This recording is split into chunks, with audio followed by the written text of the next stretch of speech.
It is the Sengoku Jidai. Besieged and surrounded by his enemies, a lord pays a group of men to see his only child to safety. But do they have the skill to ensure her safety? And can they even be trusted? For this is an age of honor and treachery, of blood and valor, of gold and steel. Now available at Amazon, Smashwords, and at studiobrainstorm.net. Links in the description.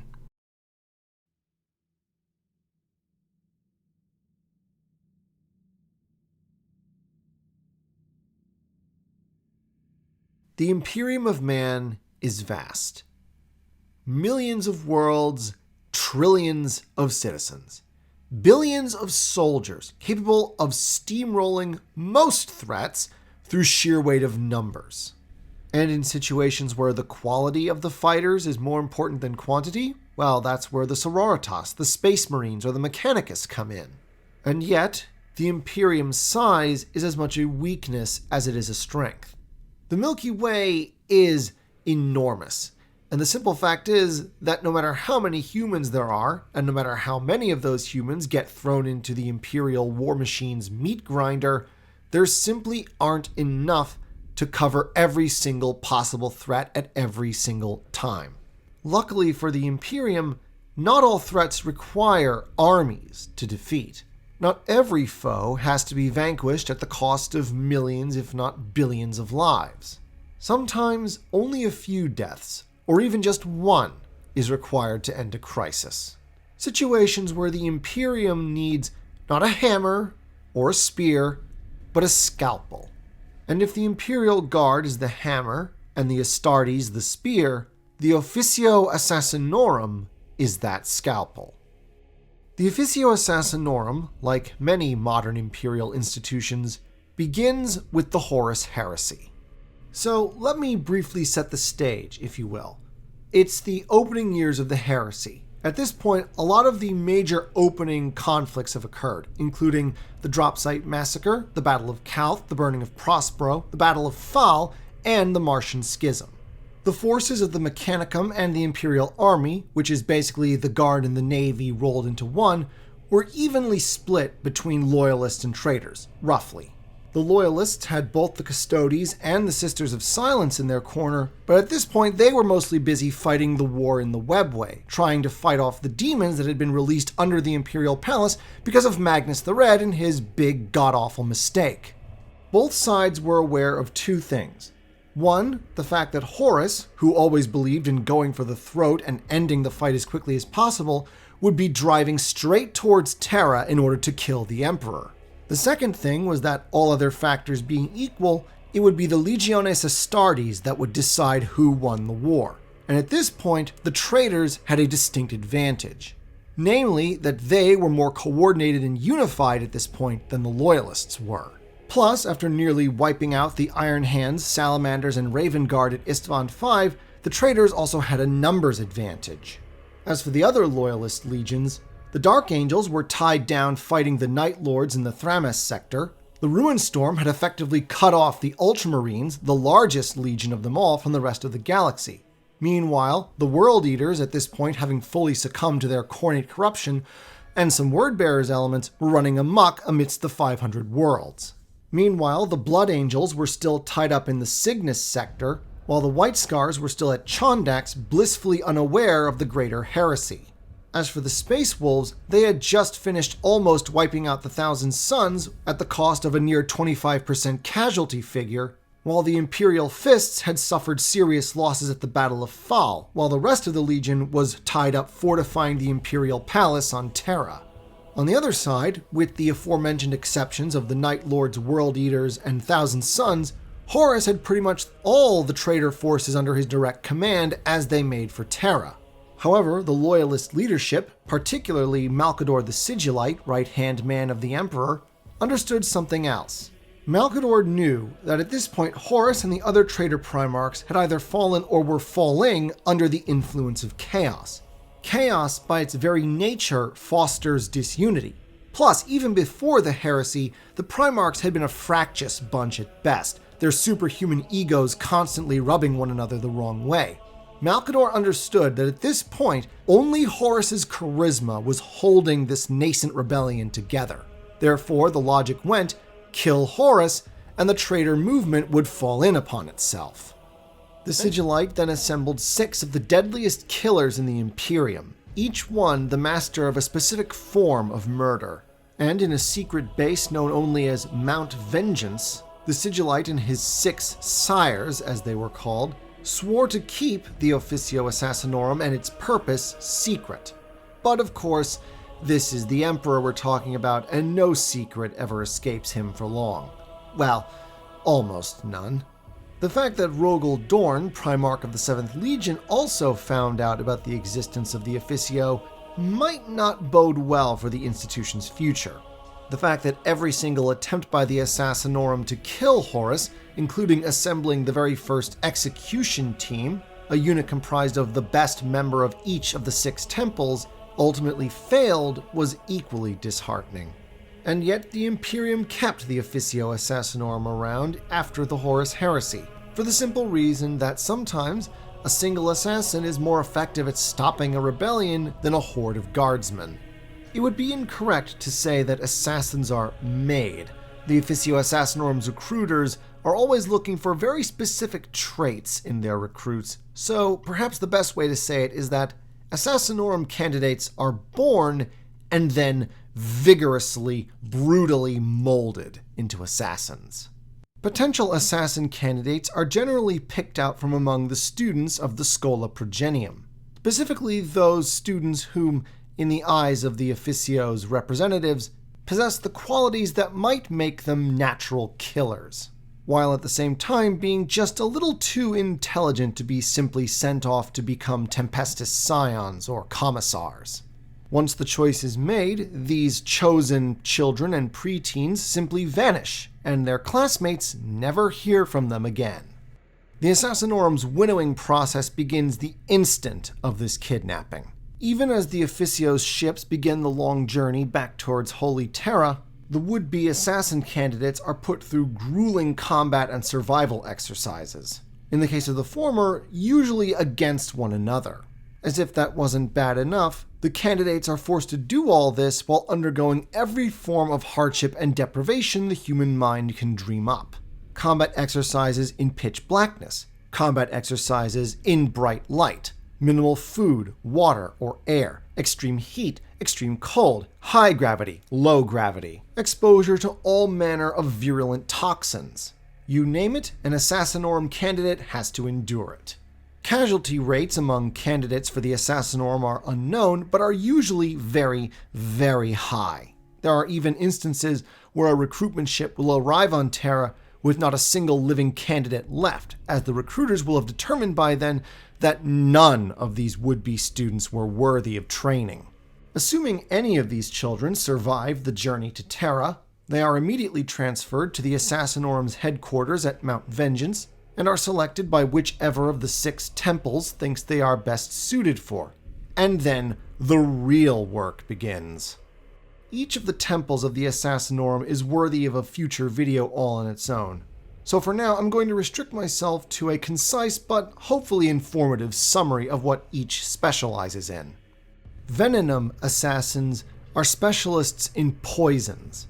Name a substance that can kill you however slowly or quickly you desire, the Venom probably know what it is. Not a particularly well-known or famous temple like the Vindicare or the Calidus, but no less deadly for their lack of fame. One of the few known instances of a Venom operative is the case of one Urhua Thoreau. In the year 563, millennia 37, she was tasked with the assassination of a renegade planetary governor named Yawel. Unfortunately for Thoreau, the vessel she happened to be on got stuck in the warp for over 600 years. Although neither she nor the crew of the vessel were aware of the time dilation, because the warp is funny that way. Point is, when she finally emerged back in real space and arrived at her destination, the governor was already long dead. In his place was a 1,000-man ruling council that was just as hostile to the Imperium as he had been in life. Determined that her mission should not be a complete waste of time, Thoreau decided to settle for the 1,000 council members. Over the course of 3 days, she infiltrated the council meeting chamber and applied a specific venom to each of the 1,000 chairs in the room. On the 4th day, when the council met in session, all 1,000 sat down in their chairs, the poison then entered their systems through their skin, and all 1,000 of them died. The Vanus Temple, on the other hand, is a killer of another kind entirely. Arguably the most subtle of the Assassinorum temples, Vanus is all about information gathering. In fact, as a result of their psychological conditioning, Vanus assassins are literally addicted to data, receiving dopamine spikes when they upload information that is relevant or vital to their current assignment. What does information gathering have to do with assassination, you ask? The Vanus are the people the Imperium look for when they want their enemies to die without even the faintest hint of foul play. By researching and compiling all their data, a Vanus infocyte is capable of arranging the perfect fatal accident. An industrial malfunction, a subtly sabotaged flight of stairs, a small error in a nobleman's juvenat treatment. If you can think of a way that someone can be accidented to death, the Vanus Temple knows it. Because of their primary role of gathering and interpreting information, Vanus agents are the most likely to be paired with assassins of other temples, acting as support for the other agent in the field. Unfortunately, not much else is known about Temples Venom and Vanus, mostly because Games Workshop couldn't find a way to incorporate such non-violent killers into a tabletop wargame. And so, the lion's share of attention regarding the Officio Assassinorum is focused on what I like to call the Big Four: Vindicare, Calexus, Calidus, and Eversor. Vindicare is by far the most straightforward of the temples. They're snipers, pure and simple. It just so happens that they are also the finest snipers in the 41st millennium, period. What makes them so good? 2 things. First, the weapon. The Exodus Long Rifle, one of the most finely crafted firearms in the entirety of the Imperium of Man. Each rifle is manufactured by only the finest Magos artisans of the Adeptus Mechanicus, each one individually customized to the specifications of the individual assassin that uses it. An experienced Vindicare armed with an Exodus Long Rifle can hit a target miles away, and depending on the ammunition that he uses, can penetrate anything from energy shields to the armor of super heavy tanks. The second thing is their training. A sniper's job ultimately consists of 2 things: taking the shot and waiting for the shot. Each Vindicare assassin is trained above all else to wait, perfectly motionless, eye in scope, for however long it takes for the perfect shot, regardless of weather, visibility, or other environmental conditions. In case of emergencies, their stealth suits also come equipped with concentrated food and water packages. Currently, the longest known record of a Vindicare stakeout belongs to one Degedrus Garamak, tasked in the early 39th millennium with the assassination of a Dark Eldar corsair known as the Sky Knife.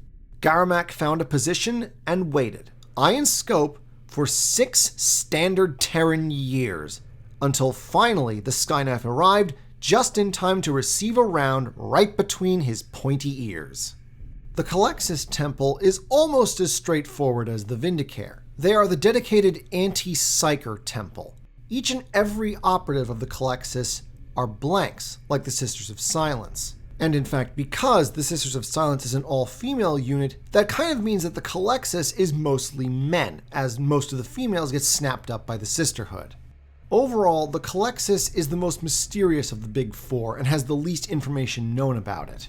They are also the scariest of the assassin temples. The Eldar, a race comprised almost entirely of psychers, view the Calexus assassins as literally the embodiment of pure evil. Next is Temple Calidus. These are the infiltration specialists, masters of disguise and deception. Their modus operandi is generally to get as close to their target as possible before dispatching them. To facilitate this, Calidus assassins employ a special drug called polymorphine.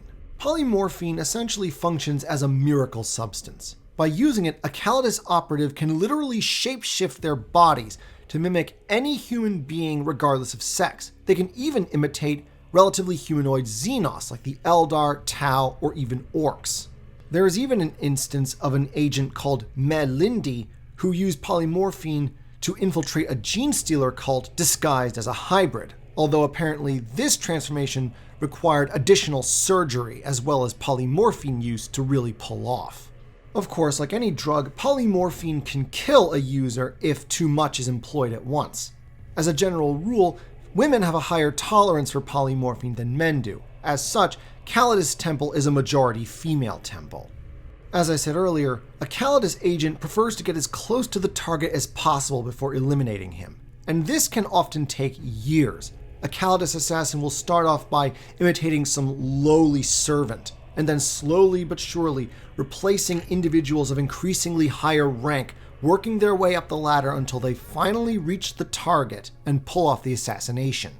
Sometimes, if the mission calls for it, the Calexus agent will then replace the target, using polymorphine to assume their appearance so that they can spy on the enemy network from within or even influence and sabotage their plans. Of course, the fact that the temple is comprised almost entirely of curvaceous women in skin-tight bodysuits means that the Calexus assassin is all too often a subject of choice by some of the more perverted fan artists of the internet. Finally, the Eversor Temple. This is not a type of assassin that you use if you want to be subtle. In fact, I doubt subtlety even exists in their dictionary. No, you use an Eversor when you want to prioritize lethality over stealth, when you want to make absolutely sure that no matter what, the target does not walk away alive. Put simply, Eversors are berserkers with time bombs. Assassins of this temple are not only psycho-conditioned, they are pumped full of combat and psychedelic drugs until there is nothing left in their minds but bloodlust and destruction and the desire to inflict death on everything in sight. Then, the Eversor is stuffed in a cryopod and kept on ice until they are called for. Then, the cryopod is dropped as close as possible to the target area, the Eversor is awakened and then unleashed upon their hapless victims. This last is a very risky process, and in fact there are many cases of Eversor handlers being killed because the assassin was awoken too early. An Eversor knows nothing of pain or fear or anything but a blind, mad desire to kill. And they kill, and kill, and kill until either the target or targets have been annihilated or they themselves are dead. In the event of the latter, each Eversor contains a built-in trigger. If this trigger senses that the Eversor is fatally wounded, it then activates the myriad soup of chemicals flowing through the Eversor's bloodstream, causing them to react in such a way as to make the Eversor explode, converting the assassin into a living bomb. An extra insurance policy to make sure that even if the assassin dies, so does the target.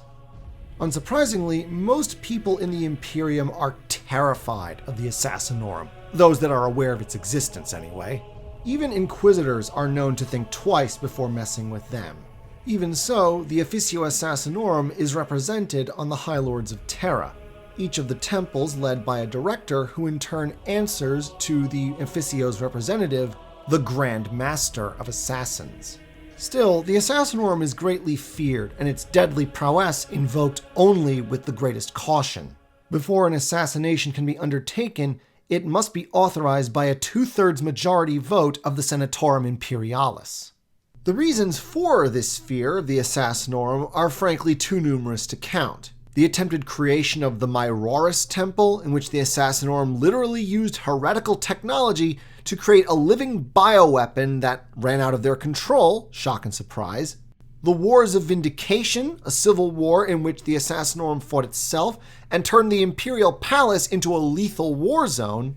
And of course, perhaps the most infamous example, the beheading, when the Grand Master of the Assassinorum at the time decided that the only way to fix the Imperium was to kill almost every single member of the High Lords of Terra. And his assassins did just that in the space of a single day. And yet, despite all these numerous examples, the Assassinorum is still kept around, simply because they're too useful. So many times, a single shot or the thrust of an assassin's blade has saved the Imperium countless millions in blood and treasure.